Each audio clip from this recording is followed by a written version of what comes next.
Hey there, Christophe from the French Herbal. This is part 2 of my discussion on adaptogenic plants. If you haven't seen the first part, I really encourage you to check it out. Otherwise, you might feel a little lost. In part 1, we talked about the history of adaptogens and the birth of the concept in Russia in the post-war period. We discussed the classic definition of an adaptogenic plant and the promise that the definition holds. And the idea behind this series started with a simple question. Can you talk about the concept of adaptogenic plants? Are they a myth or a reality? Is this too good to be true? And you see, when I started my practice almost 20 years ago, the promise of adaptogenic plants seemed a bit over the top to me. I mean, I had a hard time believing those claims, plants that could balance everything out, that help us adapt to any kind of stress. Well, I thought maybe I'm going to put that in my drinking water. And then throughout my years of practice, I could forge my own opinion. Part 1 was a generic introduction, and this part 2 is a lot more personal to me. But first, I want to be clear, I probably have a bias in favor of these plants. I got into herbalism in the 2000s, and I was living in the US at that time, and there was a real boom in research and use of adaptogens back then. I mean, every practitioner I knew was talking about them, and we shared a lot of experience about them. Suppliers were plentiful, and we were not asking as many ecological questions back then. Let's not kid ourselves. We'll get to the ecological aspect later in this episode. So these plants became a cornerstone of my practice. I mean, today I've tempered my use of them. There are some that I no longer use at all. I've kept others that I still recommend fairly regularly. I admit it. I mean, I have a hard time giving them up.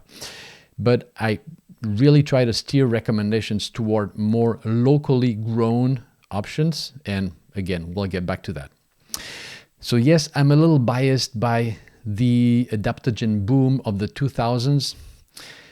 And on the other hand, I mean, there were other plants I discovered at that time and that I tried to really integrate into my practice. And they didn't necessarily stick around in my practice. I mean, if I kept adaptogens, it's because I had good reasons. But overall, the position I'm about to present is, well, my position. It's neither universal nor infallible. Okay, let's get started. So the first point I'd like to make is this. There's a trap hidden in the categorization we discussed in episode 1. It gives the impression that all adaptogens do more or less the same things in an interchangeable way.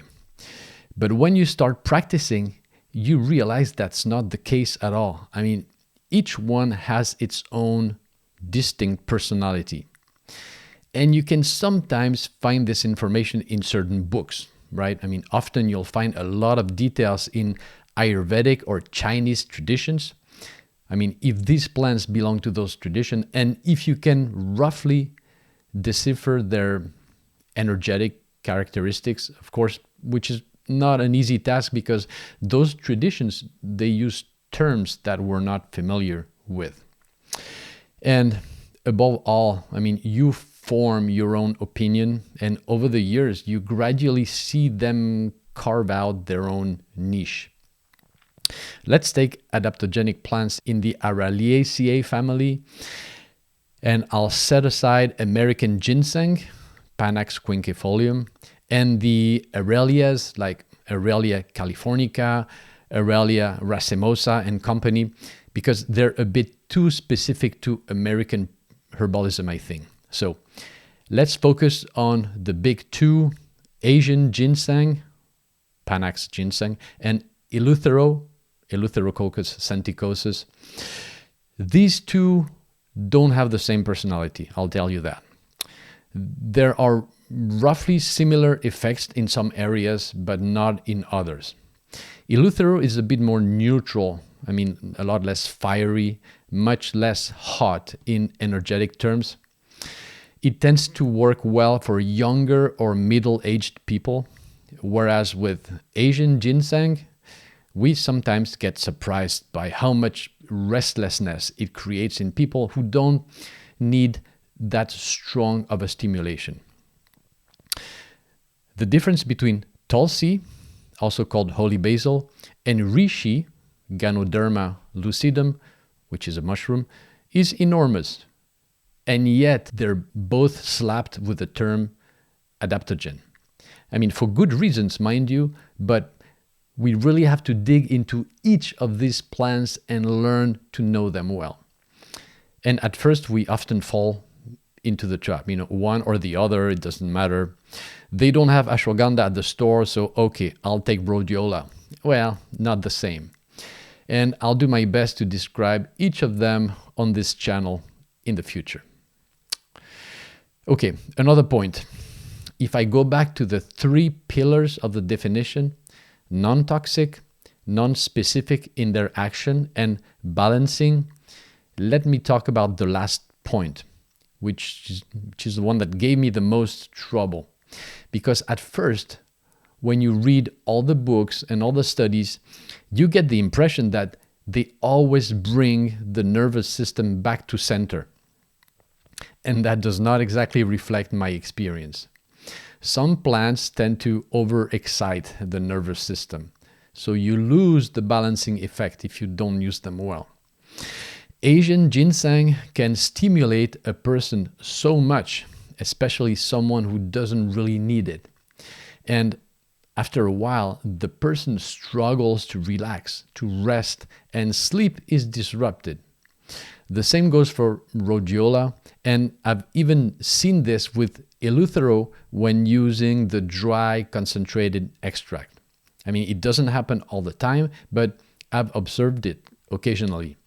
And it's often with people who are younger or middle-aged, or even sometimes a bit older, but they don't really need these plants. They're taking them because they've read a lot of good things about them. And here, traditional Chinese medicine or Ayurvedic medicine would probably have a much better read on these situations, perhaps identifying excess heat in those individuals. The cardiovascular system can rev up with an increase in blood pressure in sensitive individuals. There can be palpitations, and yet all these plants are supposed to just balance things out, right? So it shows you the difference between theory and practice. I have not observed this reaction with Tulsi, with ashwagandha, although for ashwagandha I will need to do a full episode because it may happen. Chinese astragalus is usually quite balancing, although recently I had some interesting reaction from people I'm working with, so I'll need to share that with you one of these days. Schisandra is usually well tolerated, and adaptogenic mushrooms are usually also well tolerated. That said, this is an oversimplification for the purpose of this episode, and my experience obviously has its limit. Okay, another important point I'd like to make: the physical and mental stimulation effect of certain adaptogens, when used at the right doses, it works, but it's a double-edged sword. Quick case study. Imagine that I'm starting my own small business. I've just switched careers, so I'm under enormous pressure to succeed because I'm starting from scratch and I have bills to pay. Plus, it's a passion project, so I really struggle to set boundaries between personal time, family time, and work. And I don't even know if I'll ever make a living from it. So lots of doubts, lots of stress. So I push forward. I don't take time to recharge. And week after week, month after month, I'm dipping into my reserves. What happens if I take a fairly potent adaptogen, maybe rhodiola or ginseng? I take it at the right dose for weeks. Well, let me tell you what happens. I feel a surge of energy. And my mind, it seems to be sharper. And hey, I love it. So let's go full steam ahead. Full steam into the wall. And if this feels like a sharp description, it's because it's mine, right? I tested it for you. I was my first guinea pig when I read so many good things about Asian ginseng. And then I couldn't freaking sleep.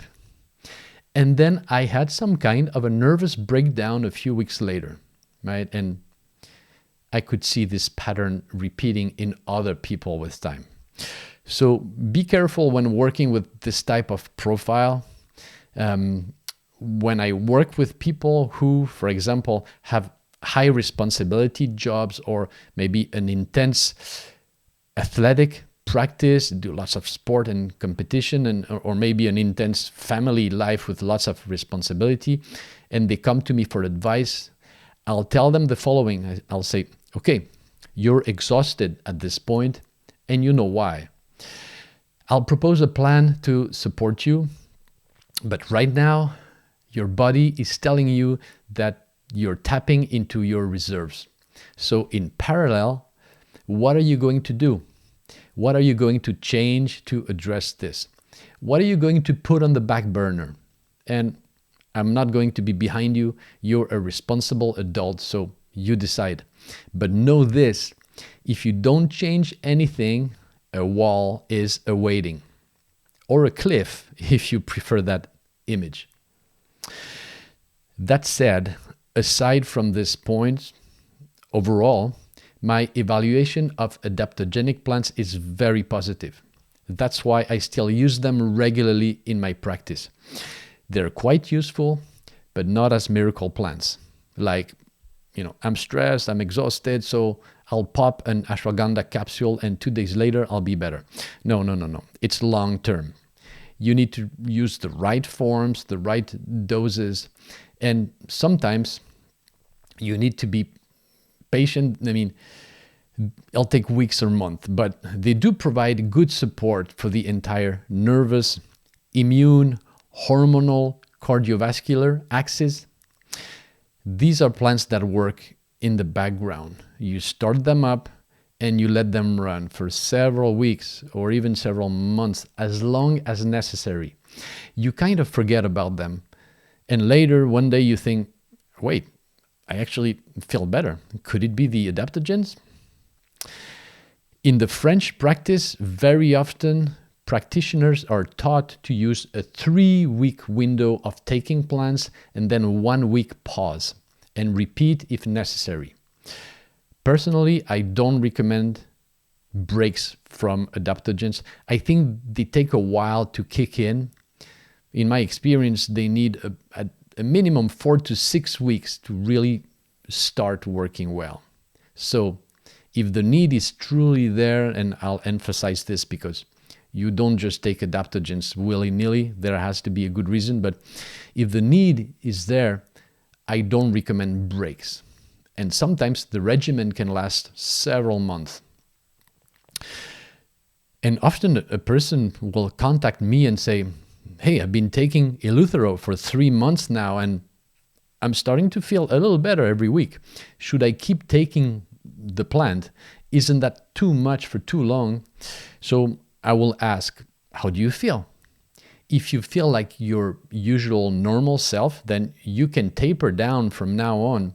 But if you're not there yet, if your vitality is still kind of low, if you're still in recovery, then you can keep taking them. And then sometimes, you know what? They do nothing. They don't seem to work. 0 results. But you told me that with ashwagandha, I'll be able to calm my anxiety and sleep better. Yes, I did say that. Well, it's been 2 months at the right doses with a good product and it's not working for me. Well, welcome to the wonderful world of medicinal plants. On average, across a group of people, adaptogenic herbs will generally show up to some degree. They will bring their positive properties, their effect, with varying level depending on the person. But not always, I'm afraid. That's all I can tell you. And this applies to absolutely any intervention in the world of health, and even to life in general. I mean, as Benjamin Franklin said, in this world, nothing is certain except, you know that, right? Death and taxes. Okay, there's another trap I'd like to talk about. It's the idea that we always need these plants nowadays.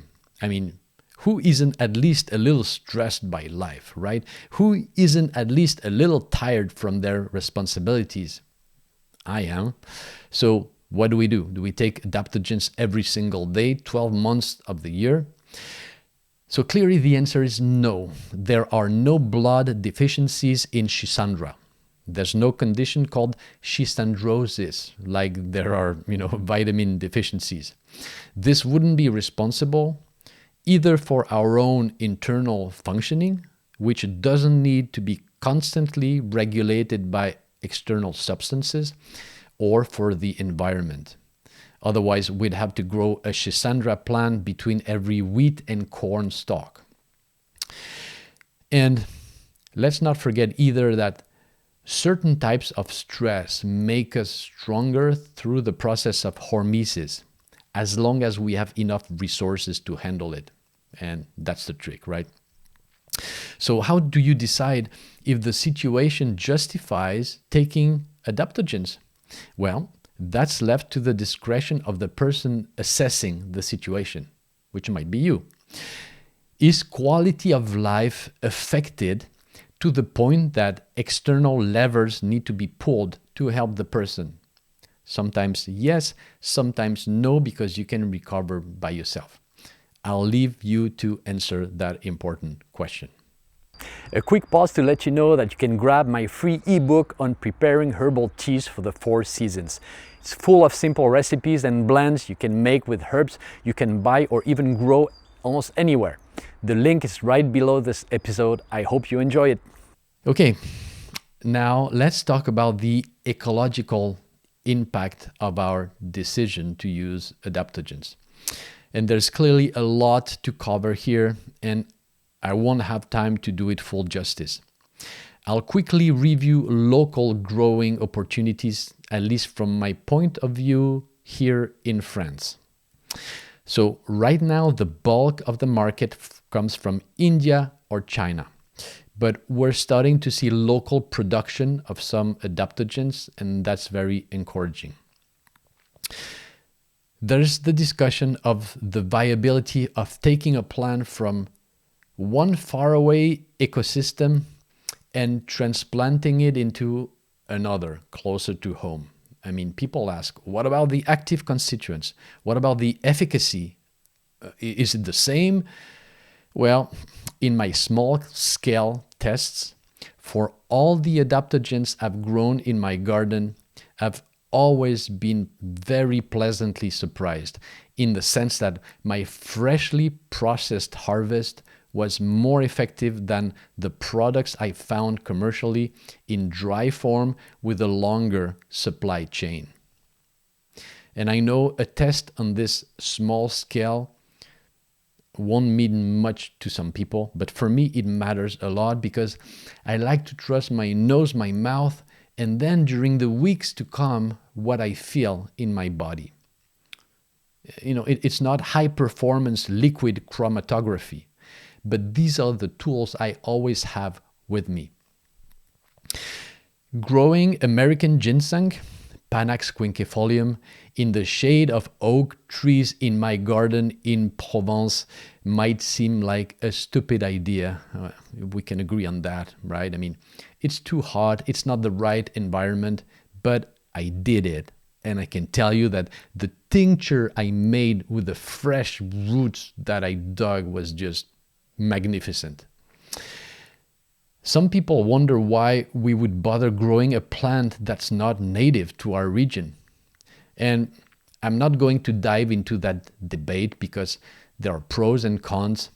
And then we would have to draw a line somewhere and say, If it wasn't already in our ecosystem before the year X, then we don't use it. And that's a bit arbitrary because we have sweet potatoes, we have quinoa, we have other foods that were introduced relatively recently. So why not medicinal plants as long as they don't threaten the environment? And even for medicinal plants, I mean, we have lemon verbena, which is not that old in our countries. We probably imported it in the late 1700s or early 1800s. Okay? All right, so let's close that parenthesis and let's get to it. Let's review the growing opportunities. Asian ginseng. Difficult to cultivate, but possible. I've tested it on a small scale. It's a very slow growing plant. You have to wait several years for a mature plant, so the yield is low. It's not easy to germinate at all unless you can get your hands on fresh seeds. And that's also very tricky, at least in countries where the plant does not grow, right? Finding the fresh seeds. You need a forest, deep forest environment. So complicated. I will recommend a book here, which is Growing at Risk Medicinal Herbs by Richo Sech. I mean, check it out. It's a really good book for people interested in growing endangered American herbs. And Richo did it in his garden, so he knows what he's talking about. Ashwagandha, very easy to grow. I did it for years. I still have plants in my garden. If you can grow a tomato plant, you can grow ashwagandha, which is also a nightshade. To buy seeds or potted plants, well, do a search in your favorite search engine. You should be able to find it. Schisandra. I've been testing a self-fertile Schisandra vine in my garden. It's too hot in my place. The plant struggle, not a good idea. But maybe you can grow it in your region if it's a little cooler. Potted plants can be found on the internet from growers. And if it's not self-fertile, then you will need male and female plants. Eleuthero. Well, I've seen it growing in botanical gardens around the Paris area. If it grows in those gardens, then it must grow elsewhere. It's a thorny shrub that can become big and invasive, so that's a point to be mindful of. There would clearly need to be some thought given to that, the invasive characteristic. It generally grows in colder regions, and I'm not aware of any local cultivation today in France, and it probably would not grow in my region, too hot.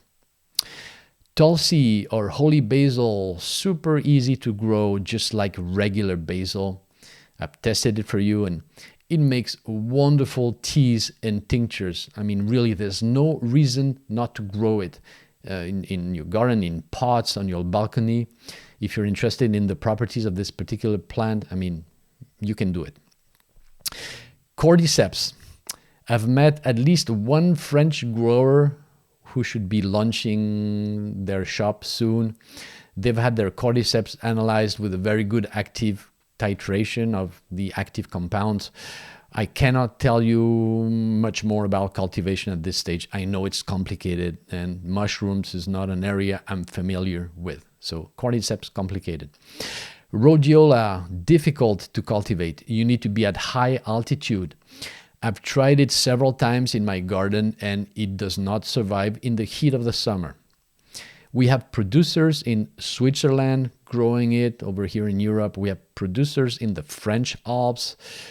The tinctures or the capsules are expensive because this is a lot of work, but they taste very good. And please know that this plant is seriously threatened in the wild, so check your sources.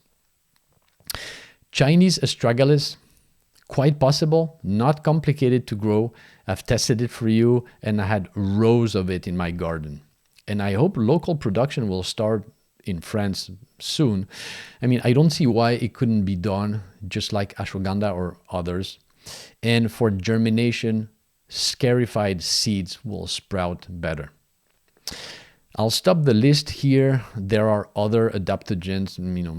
My goal wasn't to give you an exhaustive list, but just to show you that there will be growing opportunities in the future.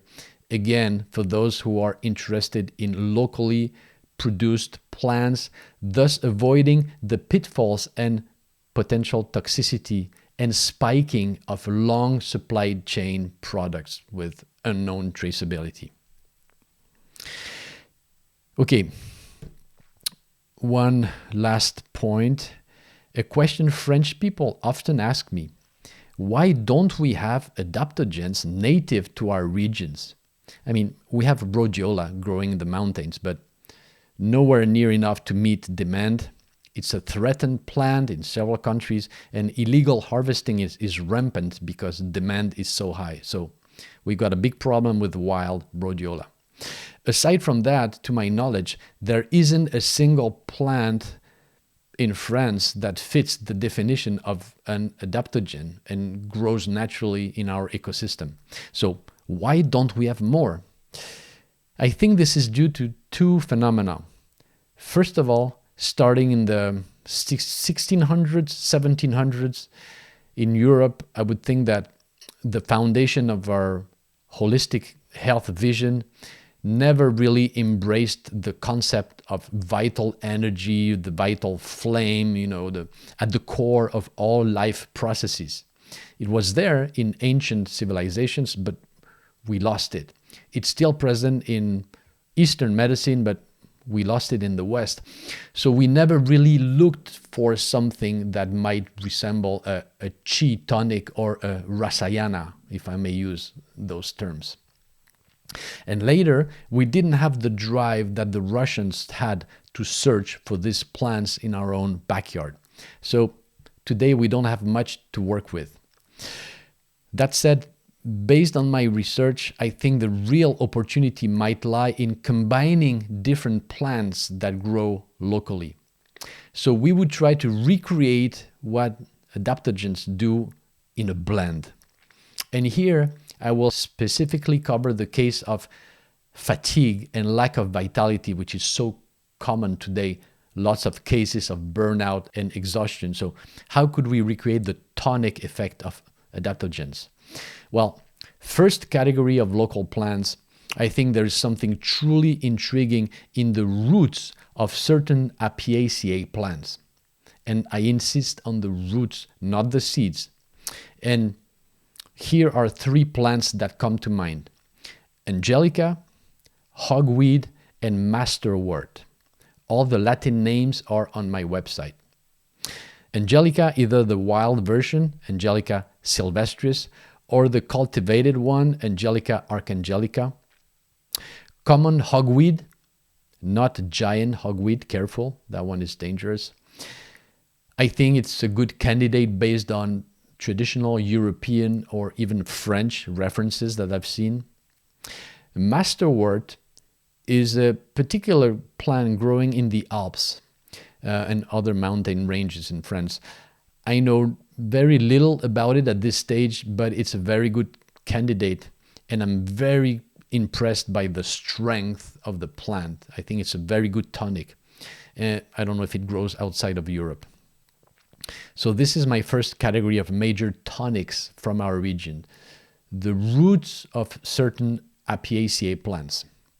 Second, this major bitter from our region called gentian intrigues me a lot. I mean, I did a full episode on gentian.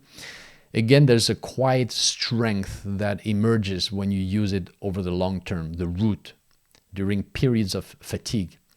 And it's often said to be good for periods of fatigue with a lack of appetite, right? Undernutrition situations. But the more I use gentian, the more I think, not necessarily. There's a very generic tonic, overall tonic aspect to the plant. Third, the aromatic southern Lamiaceae with warm, stimulating character. And I'm thinking of the following plants: rosemary, garden sage, thyme, oregano, winter savory. I've already talked about some of these plants in other episodes, and I mentioned this tonic and stimulating aspect. sometimes digestive, sometimes cerebral, like with rosemary, and sometimes just more overall generic, because we use those plants in the European tradition for convalescence, right? So there's a tonic aspect, although not as much as adaptogens. So individually, separately, these plants aren't adaptogenic, at least not in the Russian definition of the term.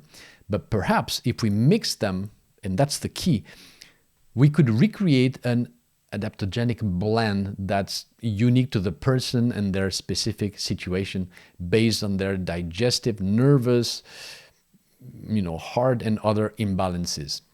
So the opportunities are there to explore, to combine, and to see if we couldn't recreate that rather special effect using plants from our own regions. And at this stage, I don't have enough information or experience to draw a conclusion, but that's a very interesting project to me. And that wraps up this long discussion. If you're still here, thank you. Lots of reflection to come. I think if we want to bring herbalism back to a more local practice based on local herbs. Thanks for being here. I will see you very soon for the next episode of The French Herbal.